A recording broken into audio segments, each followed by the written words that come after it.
Magandang gabi! Dito na naman tayo sa balita ng trust rating ni Kuting Bongbong Marcos. Sumasagadsad, bumabagsak na ng tudo ang rating survey ni Marcos. Yan. Nakikita mo na Marcos, nawawala ng tiwala ang taong bayan sa inyo. Lalo na kay Tambaluslos, Romualdez, pati Supreme Court. Yan, kasi sila lang yan magkasama eh. Panoorin nyo. Pati pa si Sara Duterte, damay din, bagsak din ang trust ratings niya. Siguro dahil ito sa issue ng confidential funds ni Sara Duterte, kaya naanuhan siya dito, natatamaan siya dito sa ratings niya sa survey. Anyway, pakinggan niyo. At para makikita niyo ang katotohanan dito, bye-bye. Kitams, listen to this. Bumaba ang approval at trust ratings ng matataas na opisyal ng gobyerno batay po sa pinakabagong resulta ng survey ng Pulse Asia. Patay tayo dyan? 65% ang nagsabing aprobado nila ang paggawa ng 80 to 65. Marcos. Ay, grabe. 71% naman Talagang ang Medyo Feel na. malaki-laki yan, ha? Yung approval na pagbagsak ko, from 80 to 65. Naku po, hindi na pumasa. Ika nga sa high school at saka sa grade school. Ewan ko sa amin, hindi na ako, medyo tarantado ho tayo nung high school at elementarya, pero di naman ho tayo umabot ng 65. Siguro mga 70, ganun. 65 Kaya din nga, ho tayo 65, umabot ng wala ganyan. na yan. Pag sa Tapos eskwelahan yung trust yan. rating, 85% to 71. Naku po, ibig sabihin, wala nang tiwala pa. Pabagsak ng pabagsak ang tiwala ng mamamayan. That's not nice, ha? Nako, eto. Bakit kaya? Anong dahilan? kanyang trust rating. Para kay Vice President Sara Duterte. Naku po, Sara patay tayo Duterte din, Ang bagsak. kanyang approval rating Mukhang epektibo yung mga banat ng ni Tambaluslos sa kanya. Tsaka ng mga bataan ni Tambaluslos dyan sa kamera. Ay, Diyos ko. 75% ang trust rating. 50% naman ang approval rating ni Nako. Senate President Juan Miguel Zubiri. Yan, At kay 49% Zubiri din. ang Lalo na trust yan. rating. 41% Paepal. Grabe kalahati, walang tiwala sa'yo, pambihira yan. Kaya nga, hindi ko nga Ba't talaga takot mo gusto ito kalahati, si walang tiwala Zubiri. sa'yo? Ano ba namang klaseng opisyal yan? ang approval rating ni House Speaker Martin Nako, Nako, ito pa. ang kanyang trust rating kay Ito na, palakpakan. Pambihira yun, Supreme ha? Court. 41. Ikaw na, pinakabobo. Hindi, Pinakabobo sa Kasi eskwelahan.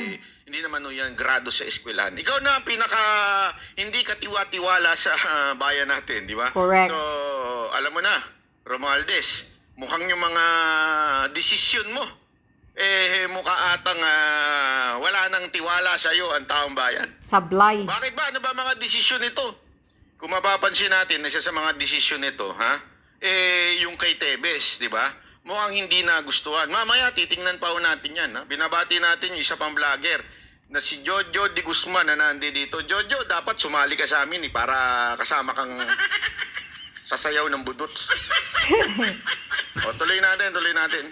trust rating kay Supreme Court Chief Justice pati Alexander Castillo. Supreme Court. Grabe. 34% ang kanyang approval rating at 33% Walang tiwala ang tao sa inyo, pati Supreme Court. 1,200 adults ang respondents ng survey na ginawa noong September 10 hanggang 14 Patay tayo ay dyan. mayroong plus-minus 3% na error margin. Nako. Appointment. Anyway, Sabakan nyo Ito ha. Mas ipapakita ho natin, ito ho yung dahilan, no? Ayan, no? Pulse Asia. Hindi kasi binalita ka ng kumpleto ng GMA. Ewan ko kung hindi binalita. Ewan natin kung bakit hindi binalita. Pulse Asia cited several events during the survey taking, including House Committee approval of the confidential fund and intelligence fund. O kaya nga bumagsak din si BP Sara. Maybe effective yung ginagawa ni Tambaluslos. Yung Correct. WPS issue, Chinese blocking the PCG resupply 10-dash line, yung rice Rice cap. cap. Alam naman po natin mukhang hindi ho ganon na epektibo. Itong bandang dulo medyo gumaganda, pero nung mga simula medyo marami ho ang umangal dyan. At higit sa lahat to, House expulsion of Tebes. Nako po. Correct. So, Dahil alam niyo yung na pagdesisyon ibig kay sabihin yan. Tibis. Isa daw, ha? Sa maaring nagpabagsak ng ratings ng ating Pangulong Marcos, walang iba kung hindi yung expulsion ni Tebes. Ngayon, bakit ang titulo mo, Banatbay? Remulla dahilan ng pagbagsak. Ako naniniwala kasi Isa yan. Diba? Yung response Si Rimulya. ni Mayabang. Tambalos dyan sa Kamara ay naayon lamang sa mga pabida at Correct. Pabida. panguhusga ni Remulla at pagbibigay ng mga statement na wala namang basihan dito kay Tebes. Exactly. Kita naman ho natin yung isa sa mga dahilan ng Kamara kung bakit tinanggal ho si Tebes bilang congressman ay dahil nga doon sa mga bintang ni Remulla. Isa na din doon yung kanyang pagiging errorista. Alam niyo yun? Erroresta. Isa ho yan sa mga dahilan kung bakit tinanggal ho si Tebes. At ibig lamang pong sabihin nun, isa ho sa mga dahilan kung bakit bumagsak ang rating ni Marcos ay dahil ho sa mga judgment call ni Remulla. Simula pa lang Naalala ninyo, ewan ko, sino sa inyo nakaalala dun sa unang-unang interview namin kay Bantag na sinabi ni Bantag na, alam mo, Mr. President, isa sa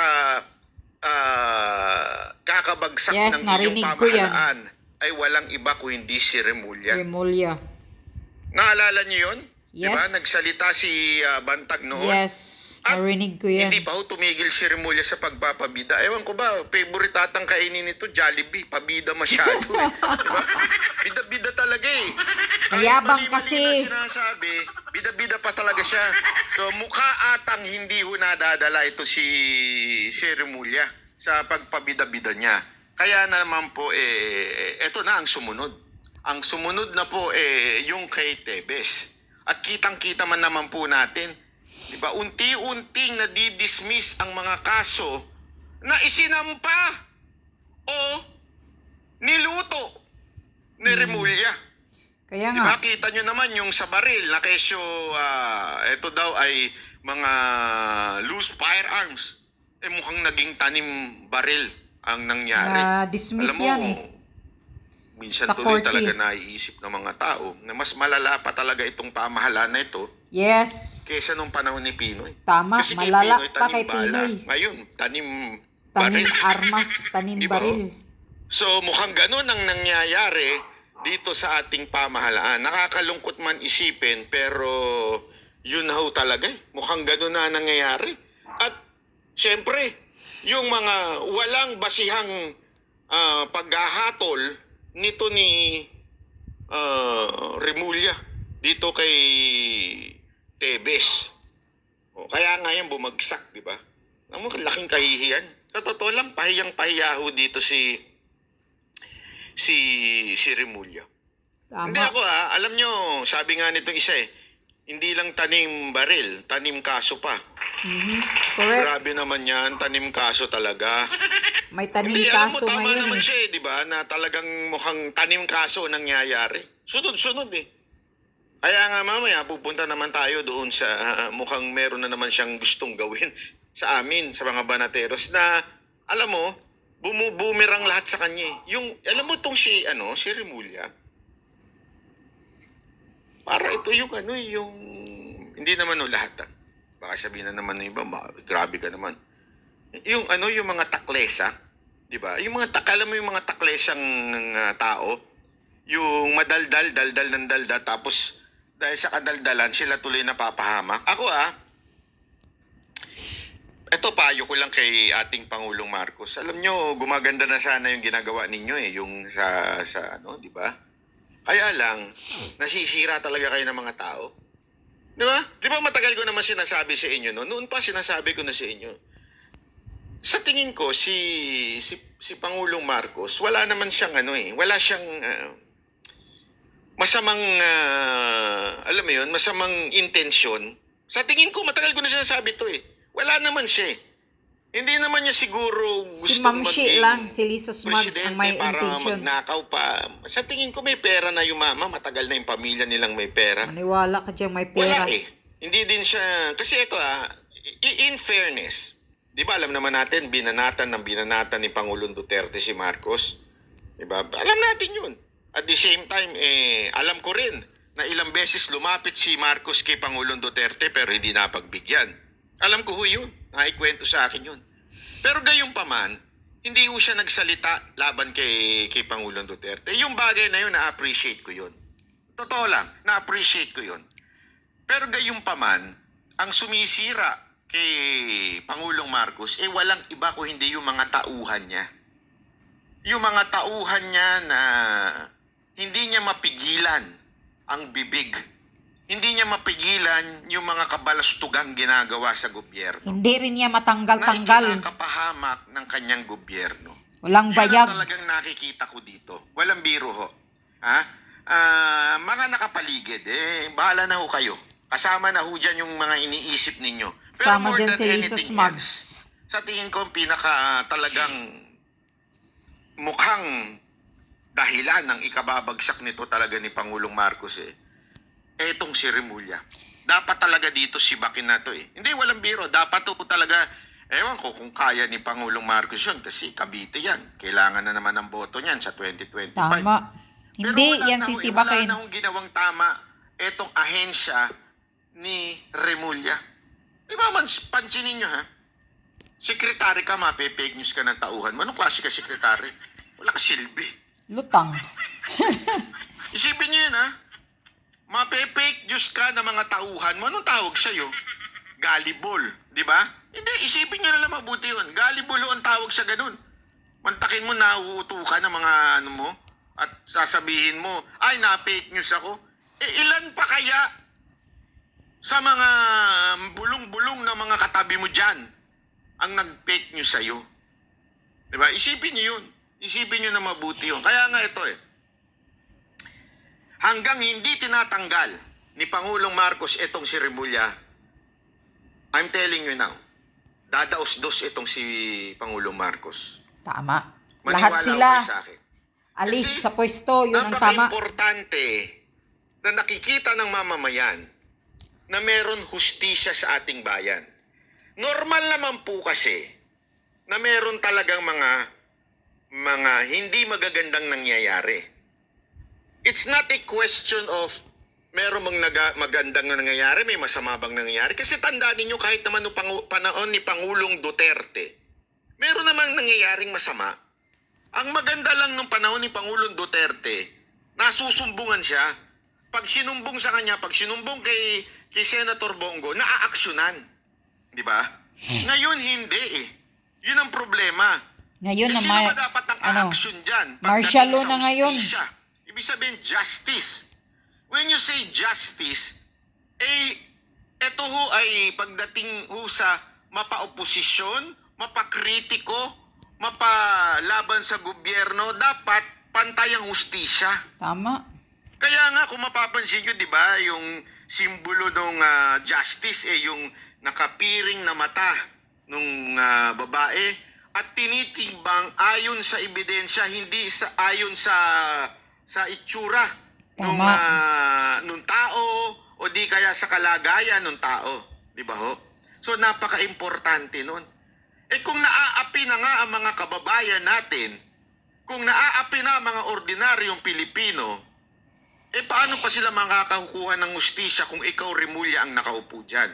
Yes. Isipin mo to, Remulla, makinig ka. Yun yung sarili mong tauhan, supposedly, Director General mo na sunod-sunuran sa'yo. Di ba? Ikinuwento ni Bantag yan. Yes, sir, ganun lagi siya kay Remulla.